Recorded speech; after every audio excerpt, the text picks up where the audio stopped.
Hey everyone, it's July 17th, 2015.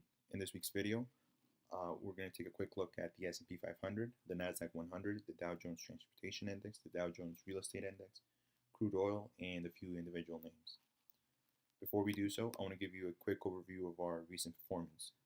Since we last checked, last time we checked, we closed a total of 8 trades, which yielded us on a net basis close to 1%. Today, we've closed an additional 8 trades, and we're up close to 2.5%. If you compare that return with the 6-week return of the S&P 500, or even against a risk-free rate, against a 1-month T-bill or even a 3-month T-bill, our results are generating returns in excess of both of these measures. So, for any investor, whether they're risk-oriented or risk-adverse, if they want to, generate additional additional gains without taking on that much risk, I encourage you to join the service, and I'll be more than happy to work alongside you. Should be noted that the last trade we closed, which was yesterday on Walmart, on that trade we also recommended subscribers set a call spread. I didn't include it here because, again, this is strictly a stock picking service, but since I saw the opportunity for those investors who also use options as a way to trade, I recommended they set a call spread, and it should be noted that that return returned close to 50. That trade, returned in excess of 50% since we closed it. So it's something to take note of. Again, if you're an options trader and would like to join, you could always email me, and I'll be more than happy to share trade ideas with you. With that said, let's take a quick look at the S&P 500. The S&P 500 is, just from last week, it's extremely bullish. It's amazing how in just 1 week, or just in 1 day really, things change. If you recall, in last week's video, I noted how there's a natural symmetry or natural order to the market, where there is, the market is basically reigned by cycles, market cycles, and it's up to the investor to identify these cycles and to act accordingly. I noted how ever since the beginning of 2014, the S&P consolidated for a month. We corrected anywhere between 4 to 8%. Took 3 days to reverse before springing back up to the previous high and ultimately setting a new all-time high. Since this year we've consolidated for over 3 months, I noted that it was, assuming, and that's something no one should really do when they're investing. You should only rely on the facts or you can implicitly rely on.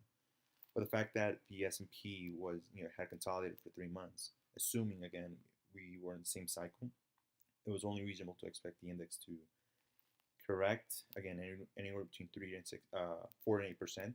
The S&P corrected close to 4%, and then take 9 days to reverse, since, again, that was a multiple of 3. It took 2 more months for the consolidation phase to play itself out.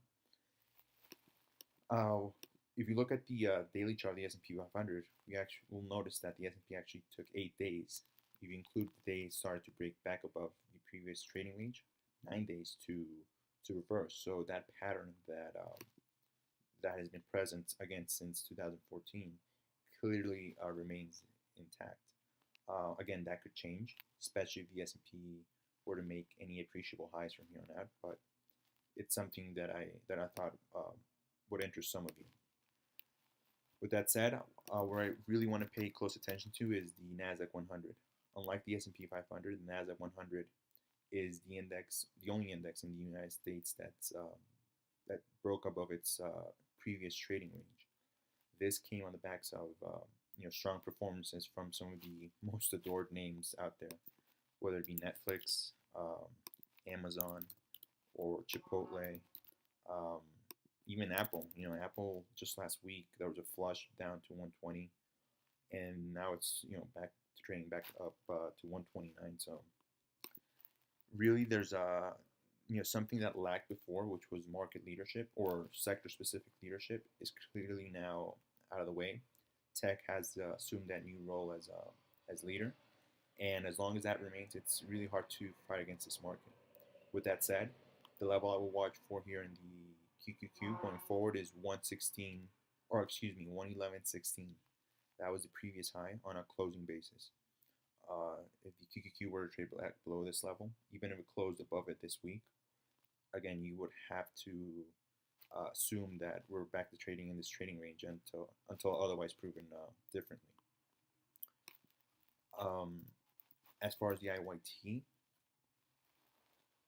this is interesting because the IYT opened strong in the week and has faded ever since. I mean, we can go back and analyze this individually. When you look at a name like Norfolk Southern, NSC, it's still trading. I mean, just it's trading wise, it's just a mess. In fact, it's really close to breaking support. This horizontal support point gets taken out. I mean, you could see a further deterioration in the IYT, not just in this individual name, which I mean, you have to believe it's going to have a carryover effect to the rest of the market, at least temporarily. I'm not insinuating it's going to happen. It's something that you should pay close attention to. It's the same deal if you look at a Union Pacific, which is acting not all that well. What's interesting is that the IYT and some of these individual names rallied strongly coming off the October 2014 lows and actually made new highs. That all happened as the price of oil, which closely tracks the performance of the IYT, broke down considerably in that same time frame. So perhaps the weakness we're seeing today is simply a spillover effect of the weaker price of crude oil that was not yet discounted, at least in some of these names. With that said, if you look at, take a quick look at crude oil. Crude oil is back to trading in a dominating bearish trend where if the USO takes out 1701 on a daily, weekly, or even worse yet on a monthly basis, I mean you have to believe the high 30 handle in the spot price of WTI or even Brent is in the making. Again, I'm not insinuating this is going to happen, but if it does, I don't see how any of these rail companies or even airline companies, which have been under pressure, get any type of momentum, at least in the shorter term. If the USO can stabilize around current prices and even gain some momentum to the upside over the next few weeks, then that will surely add fuel to the current breakout in the broader markets. The last point I want to touch base on is on some of the high flyers. I mean, like I said, tech is assuming for now the role as market leader, with names like Amazon breaking out considerably, or from well established. In this case, you could view it as a bullish flag.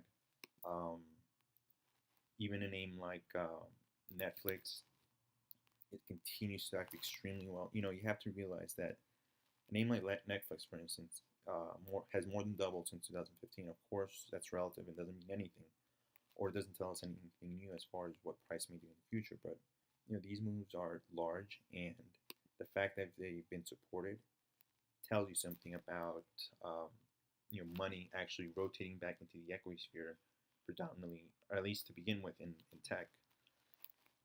Of course, not all names are created equal, and if you look closely, a name like Intel continues to be sold into, even into strength.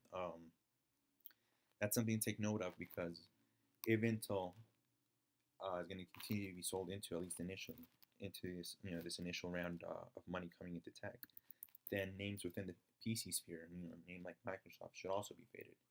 Yet we've seen a strong markup in the price of Microsoft. So if you're looking for possible trades to fade, at least initially, or into earnings, tech companies within the PC market could be a candidate. Other than that, it's very hard to get in front of these, in any of these names, and try to short them. Google reported earnings last night that were great. They have over $89 billion in cash equivalents.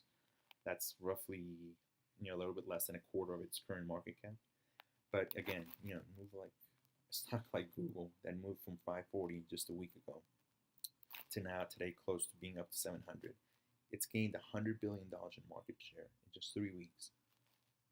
That's astonishing. And again, the fact that these moves are being supported tells you two things. First, all this choppiness that people were, mad about or didn't really know what was going on, did in fact turn out to be accumulation and not distribution, meaning there were institutions were net buyers into this range.